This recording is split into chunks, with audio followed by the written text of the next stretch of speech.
Next up, we have Brandon Lentz. From a very young age, Brandon found a love of the outdoors, which led him to work towards a degree at the University of Minnesota in wildlife biology and conservation, with initial plans to work for the National Park Service. But when the pandemic hit in 2020, he picked up his binoculars in search of a new hobby, and he hasn't put them down since. In the short time span of 4 years, he has gone from a novice to a known and reputable source of avian knowledge in the many communities he is a part of throughout Minnesota. He embraced his new passion, some might say obsession, not only as a hobby, but made it an active part of his life. He started working at the Gabbert Raptor Center on the University of Minnesota campus. He was elected to the board of directors for the Minneapolis chapter of the Audubon Society. He has led Audubon Bird Walks. He started a half humor, half educational page dedicated to documenting Minnesota's fauna and has guided several birding tours for Naturescape throughout northern Minnesota. Brandon has birded across nearly all of Minnesota and throughout the United States, including a Pacific Ocean pelagic tour and in several different countries, including Mexico, Costa Rica, Iceland, and the UK. He has woken up way too early, gone to bed way later than he should, waded through bogs, slogged through sand, been bitten innumerable times by insects, sweat his weight in water, came home covered in ice, worked through malfunctioning equipment, traveled hours to sit and wait for one bird and saw it, traveled hours and walked for hours for one bird and didn't see it, and he would do it all again. The best part of birding to him is the wild places he has seen while birding that he might otherwise never have visited, and meeting people he has either had the pleasure to learn from or to whom he has been able to pass along his knowledge and his passion. In his spare time, doesn't sound like there's much of that, Brandon. In his spare time, he goes birding with his adorable, that's an understatement, daughter. And if he has extra spare time, he can be found volunteer DJing at the local northern radio station, KAXE, racking up new high scores at the pinball bar, or drumming as loudly as the crowds can stand it throughout the Twin Cities. Thanks, Brandon. Take it away. All right. Thank you for that introduction, Susan. Hey, everybody. I'm Brandon. First, I want to say thank you to the MOU for inviting me to present to all of you today, and thank you for being present on this beautiful morning. I know it's hard being inside when you know that there are birds outside on a wonderful spring warm morning. So thank you for being here with us today. This presentation is about my birding adventures with my firstborn, and also how to bird with your kids instead of slowing way down or stopping altogether. When we found out that we were having a baby, both my wife and I were determined to integrate our kiddo into our lives rather than change our routines and habits. You know, we both still had passions that we wanted to pursue, mine being birding, of course. So I had to figure out how to combine my obsessive daily birding with also being a good and present dad.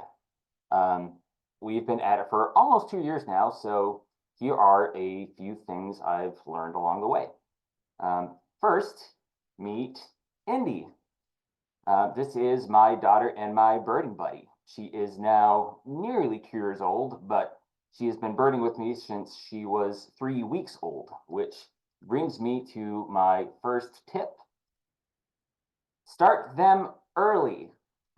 This is Indy and I on our first bird walk when she was just a 3-week-old little fuzzy ball of warmth. Every morning for the first few months of her life, I would take her down to a little park that's near our house in St. Paul called Shadow Falls.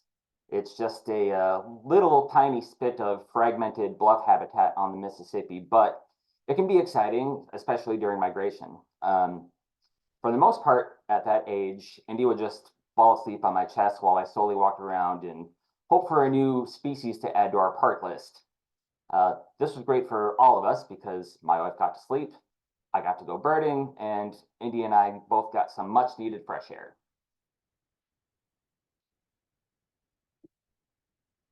So these are some benefits of time spent outdoors, not just for kids, but for adults as well. speaking for the kiddo side, it does promote cognitive development. Many studies have proven that kids who spend time in nature have better concentration skills, including the reduction of ADD and ADHD symptoms. It can help improve motor skills. Allowing kids to explore in a unconfined space really helps promote balance and coordination. We enrolled Indy in toddler gymnastics a couple months ago, and the instructors there were already very impressed at her balancing skills, and I attribute that to us being outside and letting her run around on the daily. Being outdoors helps build a strong immune system. Exposure to dirt and different microorganisms induces immune systems to become stronger. Vitamin D intake, vitamin D3 specifically, which is what we get from the sun, also helps strengthen immune systems. It helps with better sleep. Fresh air equals sleep for everybody. I never sleep better than when I spend the day outside, and the same rings true for my daughter. That means all of us get better sleep, and that is a win. And the best thing about time spent outdoors for both of us is that it was really our time to bond.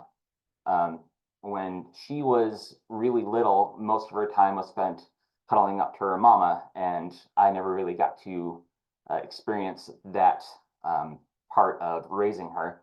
So I would take her outside, and when I took her outside, we would cuddle up and she would fall asleep on my chest, and it was just a really beautiful bonding time for both of us.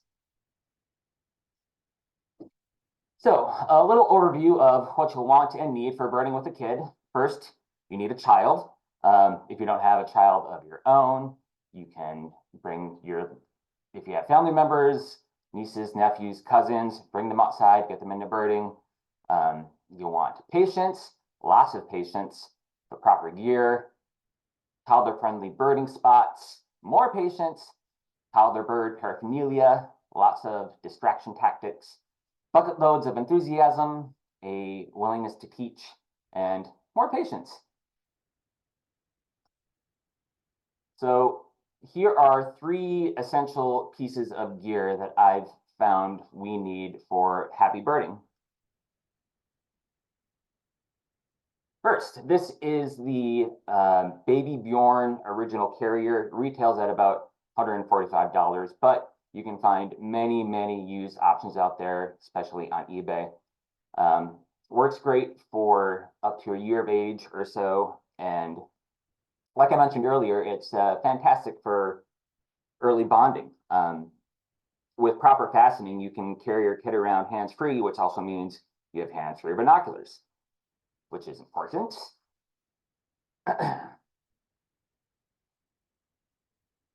This is my favorite piece of gear that we have. This is the Indy Bumble Ride stroller. We did not name her after her stroller. It just happened to be circumstance. It's a little expensive at $540. You can get it at Baby Grand in St. Louis Park. A stroller like this isn't totally necessary, but I really wanted the versatility and I wanted the ability to go off trail.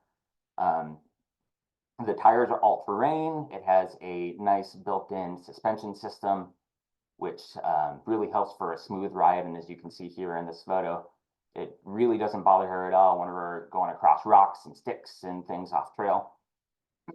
My favorite part, though, is that it has a built-in rain cover. So last year, when the news broke of a prairie warbler at Silverwood Park in Ramsey County, it was just Indy and I at home.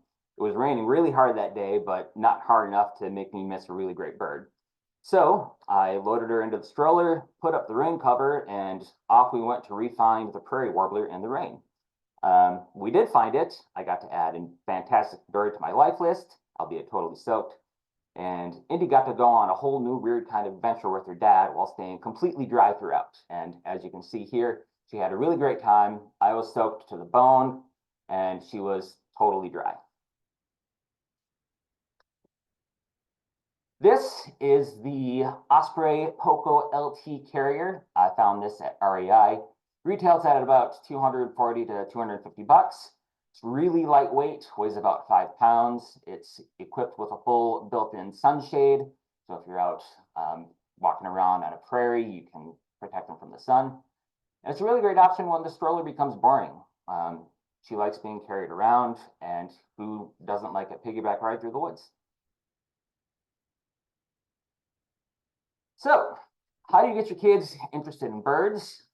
It's subtle and gentle indoctrination, yes, but also keep bird stuff around the house. We found these flashcards at a garage sale for like $3 or something, and she loves them. She frequently goes into her room and pulls them out, and I see them just strewn about all over the place, and I think it's fantastic. I love it. I also keep a lot of bird books handy within arm's reach of her. This is one of Sharon Seitler's books on the right here that she pulls out regularly and yells about birds and gets really excited about them, which I just love. So I always have bird books nearby. And there's a great series of books called Birding for Babies by Chloe Goodhart. They're really, really cute. They help with some early ID skills and just help kids get interested in birds in general.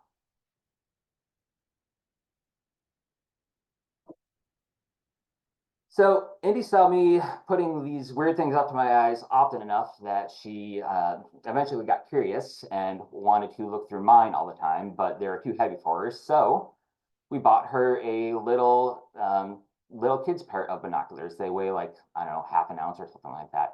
And we keep them around the house. And she now, with a little practice, gets them right. But when I look in my backyard out at our bird feeder, she always wants to come up and look with me. So now we both have bins that we look at together.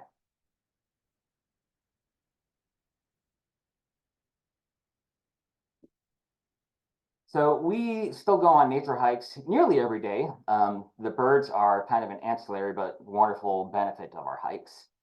Indy knows now that when we go on our walks, her dad is looking at birds, so that's what she does too. When she sees geese, she'll call out geese. And when she sees ducks, she'll go ducks and say quack, quack, quack.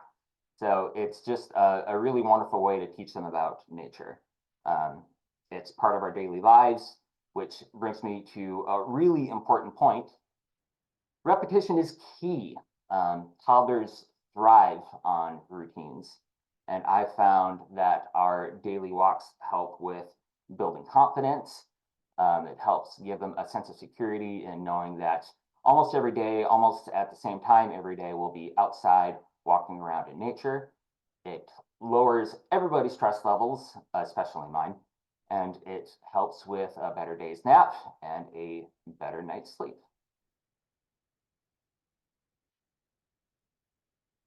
So I always call out the birds that we see, which continues with the repetition theme. It eventually gets stored away in their little brain and makes its way out at very surprising times. And I have a little example here that I filmed at Wood Lake Nature Center.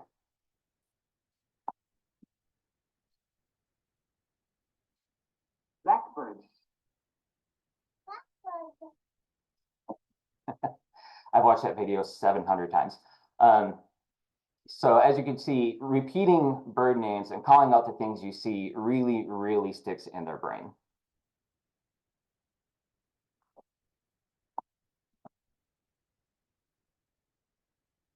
Blackbird.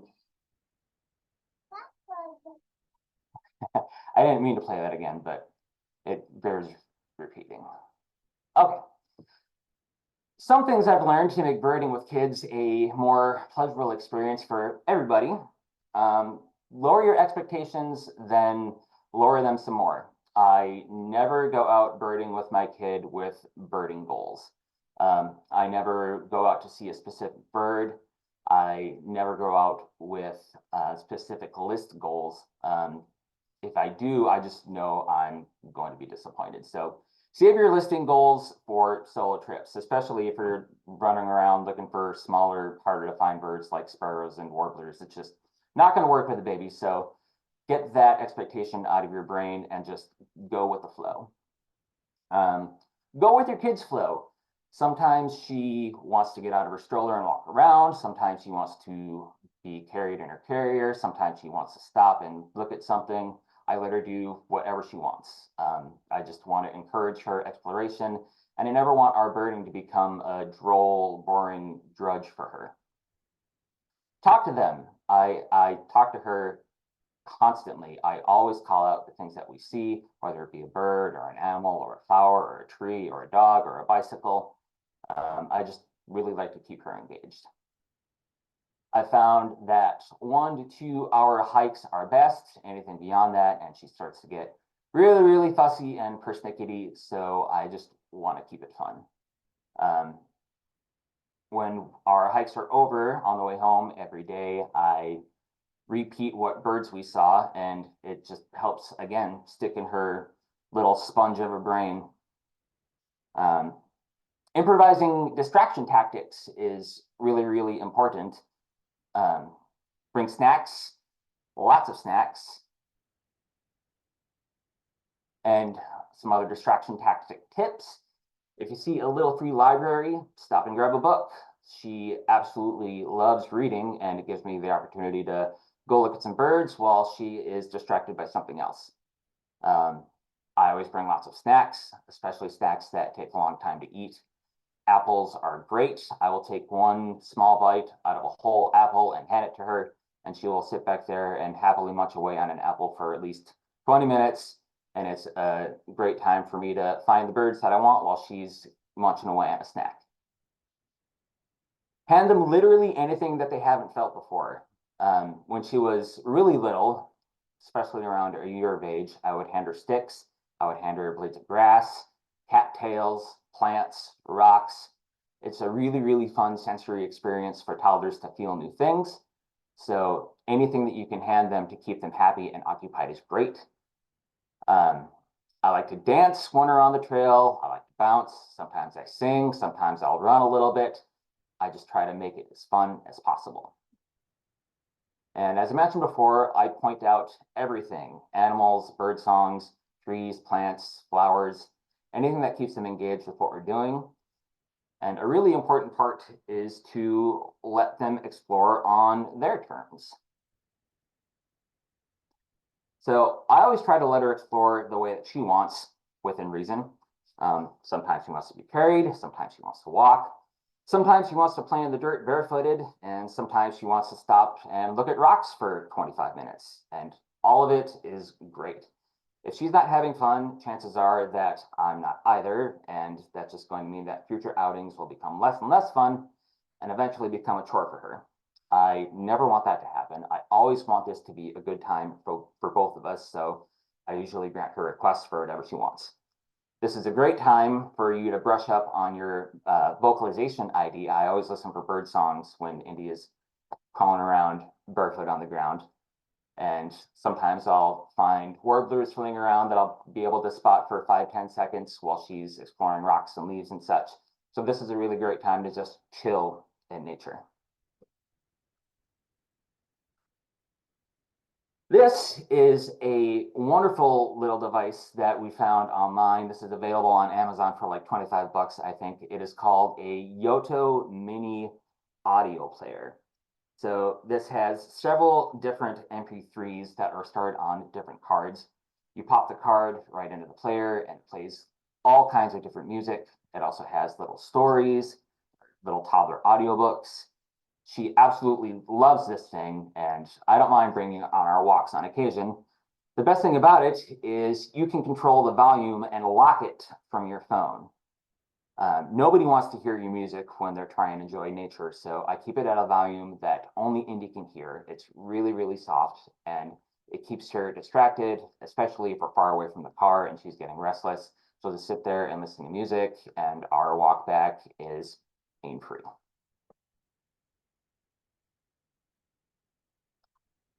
So this is Indy's life lists. She may not remember them when she gets older, but hey, it's our list, so our rules. This is something that I'm really looking forward to showing her when she's old enough to really understand what a life list is. She might not remember them, but it's going to be a fond memory for both of us when she gets old enough. Yeah, and there are some gems in here. We've done some traveling. There's some Mexico birds, some New Jersey birds. She has seen a lot in her young little birding life. Lastly, here are a handful of our favorite toddler-friendly birding haunts. Wood Lake Nature Center in Richfield is fantastic.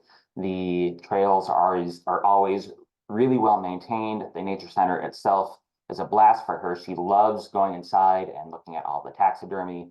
She loves looking at the turtles that they have in their freshwater tanks. It's a really, really great spot for kids. Anywhere around the Minnesota Valley National Wildlife Refuge is great.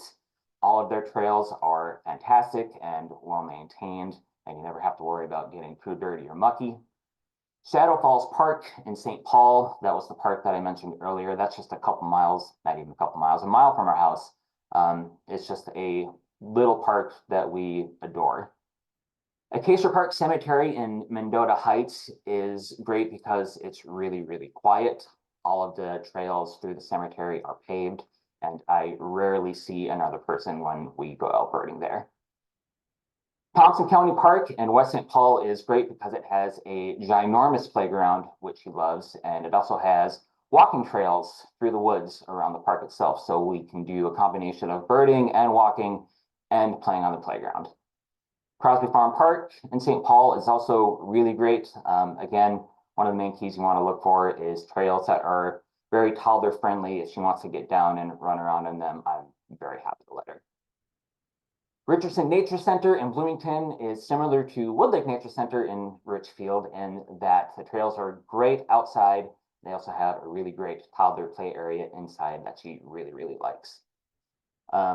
Purgatory Creek Wetlands in Eden Prairie are great because the trails are paved and the birds are nice and close. She loves it when the red-winged blackbirds come up and fly around her head. It's a great time for both of us. Roberts Bird Sanctuary and Lake Harriet in Minneapolis are wonderful little spots. The lake, especially, she just likes looking at water and seeing ducks and geese, especially geese are one of her favorites. And Croissant Park Reserve in Hanover is great for a day trip. It's wonderful for birding, and it's wonderful for her too, because there just aren't a lot of people around, and it gives her a chance to get down and explore. And that is all I have for today. So if there's time for questions, if there are any questions, happy to take them. Brandon, there is a question, and it is, were the bird flashcards commercially made, and do you know where you could get them? I am not sure. We just found them at a garage sale. Those specifically, I'm not sure who made them, but you could always print them out and laminate them yourselves. Otherwise, there are plenty of bird flashcards available. They're just not as big. And could you please repeat the name of the author of the baby bird books? Yes, it is Chloe. I wrote it down here.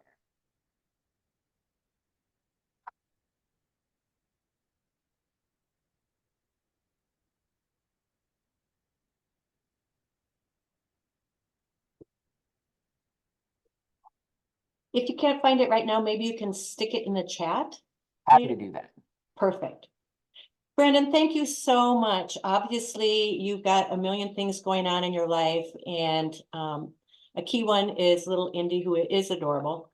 So thank you so much for your time and efforts in putting together this presentation. We truly appreciate it. Thanks for having me. Yeah.